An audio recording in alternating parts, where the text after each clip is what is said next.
Suspendido na ang ilang biyaheng pandagat sa Surigao City dahil sa bagyong Aghon.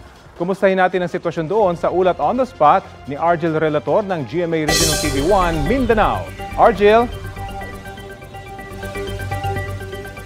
Rafi, nasa 6 na oras na simula nang una nating naramdaman ang bagsik ni bagyong Aghon dito sa Surigao City.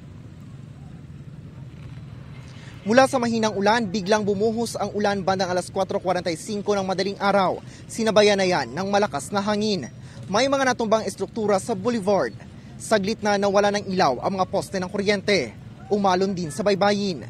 Naglabas na ng advisory ang Coast Guard Surigao del Norte na suspendido ang biyahe ng mga maliliit na mga sasakyang pandagat mula sa mainland Surigao papunta sa Siargao, Dinagat at Bukas Grande Islands matapos isa ilalim ng pag-asa sa Tropical Cyclone Wind Signal No. 1 ang naturang mga lugar.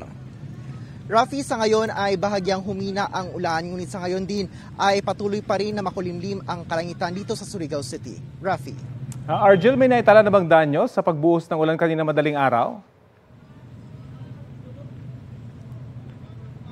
Rafi, ayon sa CDRMO ng Surigao, ay sa ngayon ay wala pang naitatalang mga danyos. Subalit patuloy ang kanilang monitoring sa pagkikipag-ugnayan ng mga Barangay Disaster Risk Reduction and Management Offices. Rafi. At bukod sa Surigao City, may iba pa bang areas na nakakaranas ng pag-ulan sa ngayon na Argel? Rafi, kasabay ng pagbuhos ng ulan kanilang madaling araw dito sa Surigao City ay inulan din ang bayan ng Hinatuan at Bisig City sa probinsya ng Surigao del Sur. Ayon naman sa kanilang Local Disaster Risk Reduction and Management Council ay tumila din naman agad ang naturang ulan sa naturang mga lugar. Rafi. Okay, maraming salamat at ingat kayo dyan, Argel Relator ng GMA Regional TV1 Mindanao.